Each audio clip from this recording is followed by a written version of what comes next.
तो hello student, कैसे हैं आप सभी। उम्मीद करता हूं कि आप सभी ठीक होंगे, अपने पढ़ाई में मस्त होंगे। देखिए बोर्ड एग्जाम आने वाला है 2024 वाला।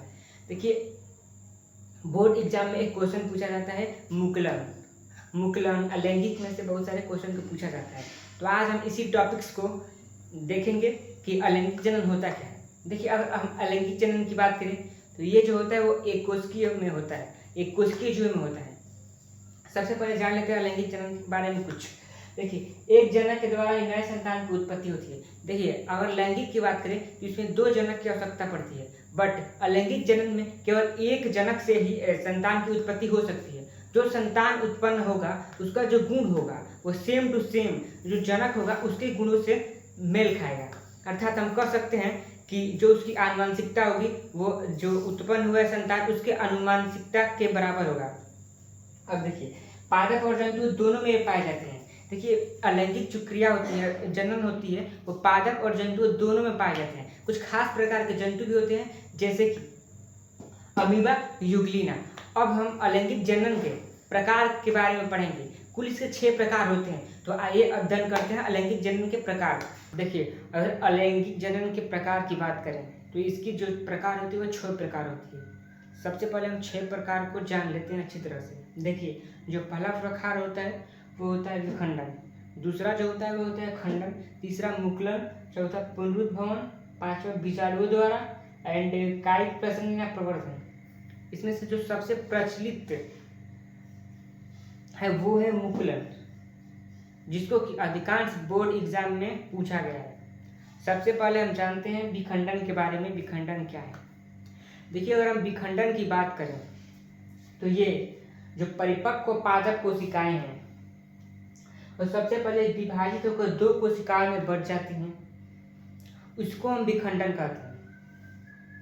देखिए जब बढ़ती हैं उनमें सर्वप्रथम उनका केंद्रक का विभाजन होता है, उसके बाद से कोशिका द्रव्य का विभाजन होता है। देखिए अगर एग्जाम्पल के तौर पे लें तो ये है आपकी पादप कोशिका। सबसे पहले उनका केंद्रक विभाजित हुआ है, उसके बाद से केंद्रक विभाजन होने के बाद से ये 2 संतति कोशिकाओं का निर्माण कर लिए, यानी इसी को हम विखंडन के नाम से जानते हैं। अब हम पढ़ेंगे खंडन क्या है। खंडन के बारे में अब हम जानेंगे। विखंडन के बारे में पढ़ चुके हैं, अब पढ़ेंगे खंडन के बारे में। देखिए अगर खंडन की बात करें तो इसमें बहुकोशिकीय जो जीव होते हैं वो सबसे पहले अपने आप को वृद्धि कर लेते हैं। वृद्धि करने के बाद वह 2 या 2 से अधिक खंडों में टूट जाते हैं। जो टूटा हुआ खंड होता है वो बाद में धीरे धीरे से वृद्धि करके खुद नए कोशिका का निर्माण कर लेते हैं, नए जंतु का निर्माण कर लेते हैं।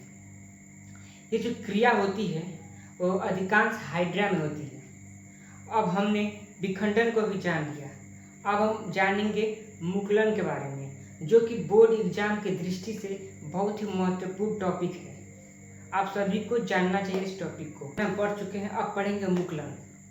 तो सबसे पहले जानते हैं मुकुलन होता क्या है। देखिए दरअसल होता क्या है कि जब जो जनन कोशिकाएं होती हैं उन कोशिकाओं पर एक छोटा सा उभार आता है जिसको कि हम मुकुल के नाम से जानते हैं। ये उभार धीरे धीरे बड़ा होते जाता है और बाद में ये जो मातृ कोशिका है उससे अलग हो जाता है। मातृ कोशिका से अलग होने के बाद खुद स्वतंत्र मुकुलन का निर्माण करता है। देखिए अगर एग्जाम्पल के तौर पे देखें तो देखिए नया स्वतंत्र पादप बनाता है, मुकुल स्वतंत्र होकर नया स्वतंत्र पादप का निर्माण करता है। एग्जाम्पल के तौर पे देखिए ये है आपका मातृमुकुल। अब जो जनन कोशिका है उस पर एक उभार आया, उभार आने के बाद ये जो उभार है वो थोड़ा बड़ा हुआ जिसको कि मुकुल कहते हैं। उभार जब बड़ा हो गया तो ये अपने मातृ कोशिका से अलग होकर एक स्वतंत्र मुकुल का निर्माण किया, मुकुलन का निर्माण किया। अगर हम बात करें कि ये जो होता है वो किस में होता है तो ये जो होता है वो हाइड्रा में होता है। यहाँ पे लिख दे रहे हैं कि ये जो होता है वो हाइड्रा में मुकुलन हाइड्रा में होता है, हाइड्रा में होता है। ठीक, अब हमने मुकुलन को भी पढ़ लिया। अब हम पढ़ेंगे पुनरुद्भवन को। पुनरुद्भवन होता क्या है, इसके बारे में कुछ जानते हैं। देखिए, अगर पुनरुद्भवन की बात करें तो इसमें होता क्या है, कोई जंतु है तो उसको उसके किसी भी भाग को अगर हम काट दें तो काटने के बाद जो भाग कटा हुआ है वो पूर्ण वृद्धि करके एक नए जंतु का निर्माण करता है, जिसको कि हम पुनरुद्भवन के नाम से जानते हैं। पुनरुद्भवन का एक अर्थ को समझे तो होता है पुनर्जनन, पूर्वजनन, पुनर्जनन भी उसको कहते हैं पुनरुद्भवन को। यहाँ पे आपको लिख दे रहे हैं कि जो पुनरुद्भवन होता है उसको पुनर्जनन, पुनर्जनन के नाम से भी जानते हैं।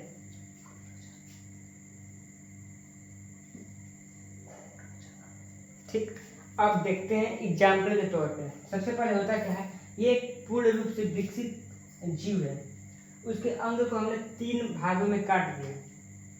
जब 3 भागों में अंग कट गया तो प्रत्येक भाग एक नए जीव का निर्माण कर रहा है। देखिए यहाँ पे 3 जीव है, 3 भाग को हमने काटा है एक जीव से, तो इसी को हम लोग कहते हैं पुनरुद्भवन।